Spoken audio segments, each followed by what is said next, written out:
build this? Put me back for me control it. Oh dear Jesus. It doesn't seem real. In many people's minds, self-driving cars are a futuristic, almost science fiction technology that is too far off to even care about. But this is simply not the case. Most reports state that we will start to see driverless cars become commonplace within the next 10 to 20 years. Sounds like crazy talk, right? Not really. When you take into perspective the exponential growth of technology within the last century, driverless cars don't seem like anything out of the ordinary. In 1908, barely over a century ago, Henry Ford devised the Model T, which has paved the way for a revolution in transportation. Radio only became widespread by the 1920s, forever changing the way we were able to communicate knowledge and entertainment. The television only entered American households in the 1950s, barely 66 years ago. Many people forget that the first computers only came to popularity in the 1980s, 30 years ago. The first web page was created in 1991, and the dot-com bubble happened less than 20 years ago. Finally, people failed to remember that Apple released its first iPhone in 2007, less than a decade ago. It's very easy to forget just how far we've come with technology in such a small period of time, and how people in the past would have dismissed the technology we have in the present day as ridiculous and impossible.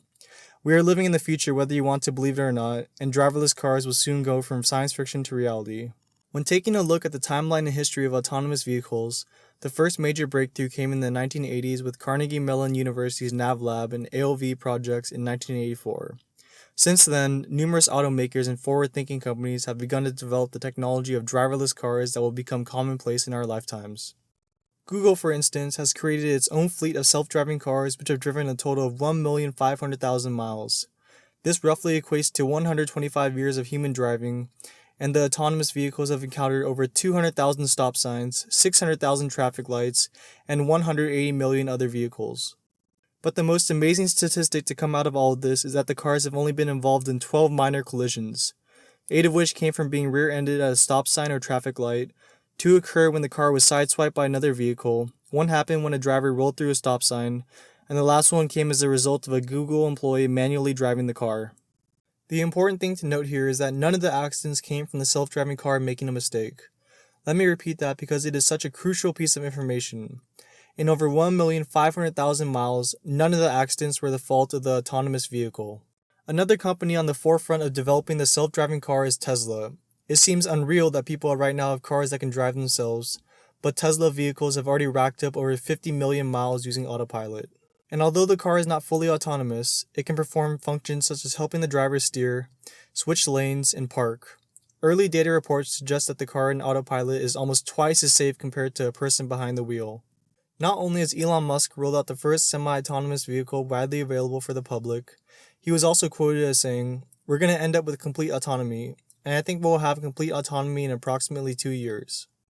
To further understand what he means by complete autonomy, let's have a look at the 4 different classifications of automated vehicles. Level 0 is just a person driving a regular car. Level 1 pertains to individual vehicle controls being automated, such as electronic stability control or automatic braking. Level 2 occurs when at least 2 controls are automated, like cruise control in combination with staying in the lane. This is the level the Model S is currently classified at. Level 3 lets the driver fully hand over all safety-critical functions to the car, and the vehicle only cedes control back to the driver when conditions become unsafe.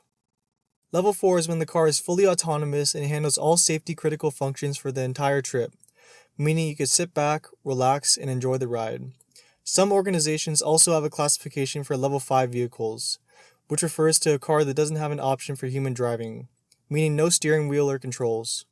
When Musk said he expected Tesla cars to be fully autonomous, he explained, "I mean Level 4 autonomy with the probability of an accident is less than that of a person.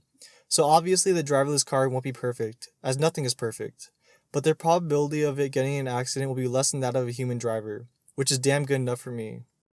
Some people might say his estimation is too good to be true, but I'm inclined to believe him. This is the guy who's created PayPal, which he sold for $165 million, SolarCity, SpaceX, which recently won a $1.6 billion contract to bring cargo to the International Space Station, and Tesla, which against all odds has become one of the most popular and fastest growing car brands in the world. So when Elon Musk says he's going to do something, I listen. But Tesla and Google aren't the only companies going full steam ahead with autonomous cars. BMW expects to launch the iNext in 2021, which will be a self-driving electric vehicle. They also recently unveiled a modified version of its i3 electric car, which can autonomously park and pick you up when you're ready to go. Mercedes-Benz recently introduced a new 2017 E-Class sedan, which has autonomous driving capabilities, which is being touted by many as the most advanced car ever. It has the ability to steer around hazardous obstacles, stay in its lane, and drive in many conditions ranging from stop-and-go traffic to regular freeway driving. Travis Kalanick, the Uber CEO, has stated that he expects their fleet of cars to be fully autonomous by 2030. Audi recently unveiled this new A7 driverless concept car at CES 2015, with the vehicle already having driven itself to the event in Las Vegas all the way from San Francisco. So why should you want a driverless car? First and most importantly, self-driving cars are safer than vehicles driven by humans.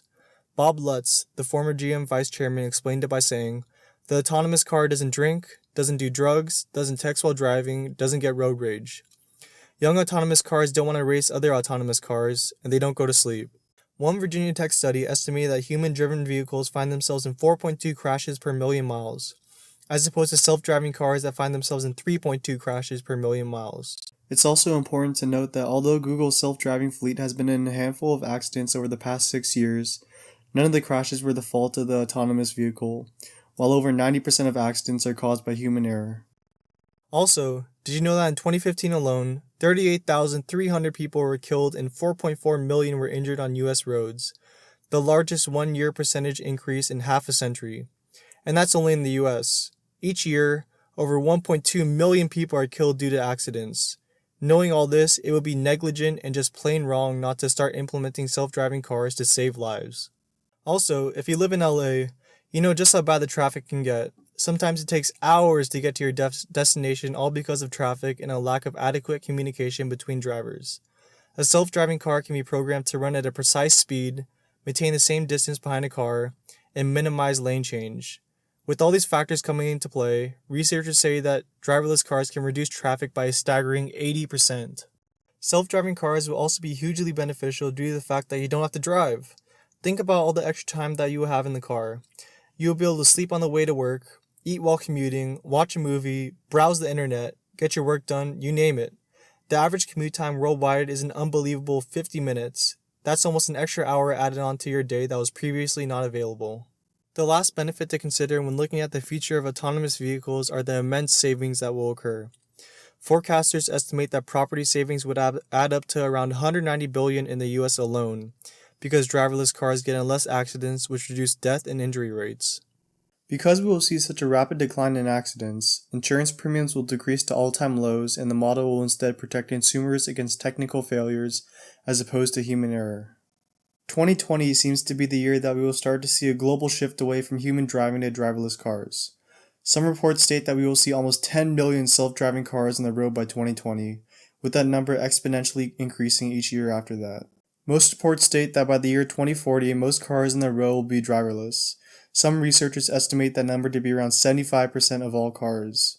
Not long after that, it is widely believed that countries will start to pass laws making it mandatory to have a self-driving car, as the benefits would be too great not to. Thanks for watching. Let me know what you think about the future of self-driving cars. Would you want to have one?